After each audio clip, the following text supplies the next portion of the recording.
December 14. దేవుడు ఓ కొత్త స్వభావాన్ని ఇస్తాడు. కొత్త నిబంధన పూర్తిగా దేవుని కృపచేతనైనది. యేసుక్రీస్తును విశ్వసించకుండా ఏ పాపి కూడా ఈ కొత్త నిబంధనలో భాగం కాలేడు. ధర్మశాస్త్రం మరియు క్రియలు కలిసున్నట్టే కృప మరియు విశ్వాసం కూడా కలిసుంటాయి. దాని విధులను ఆచరించువాడు వాటి వలననే జీవించును అని ధర్మశాస్త్రం చెబుతుంది. గలతీ 3:12.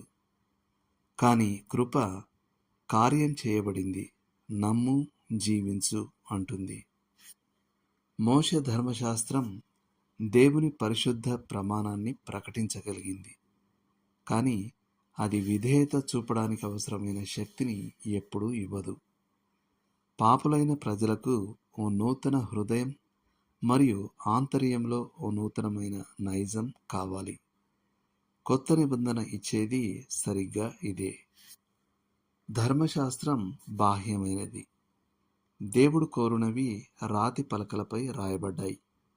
కానీ కొత్త నిబంధన దేవుని వాక్యం మానవ మనసుల్లో మరియు హృదయాల్లో రాయబడడాన్ని సాధ్యపరుస్తుంది.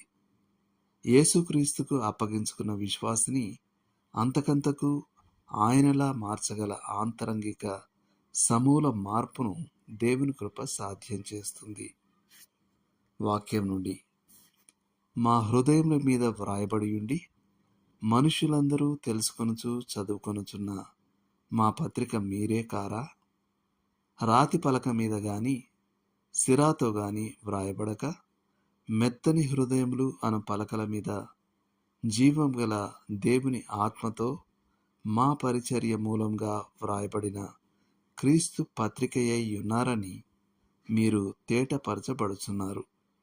కొరింథీయులకు రాసిన 2వ పత్రిక 3వ అధ్యాయం 2 నుండి 3 వరకు. వీటి గురించి ఆలోచించండి. హెబ్రీ పత్రిక 8వ అధ్యాయం 7 నుండి 13 వరకు. యెహెజ్కేలు 36, 26వ వచనం నుండి 27వ వచనం వరకు. చేయాల్సిన పని: ఓ కాగితంపై రక్షింపబడని వ్యక్తి లక్షణాలను వరుసగా రాయండి. తర్వాత దేవుడు ఓ క్రైస్తవునికి ఇచ్చే లక్షణాలను రాయండి. ఆయన ఇచ్చే కొత్త స్వభావానికై ఆయనకు కృతజ్ఞతలు చెల్లించండి. దేవుడు మిమ్మును దీవించునుగాక. ఆమేన్.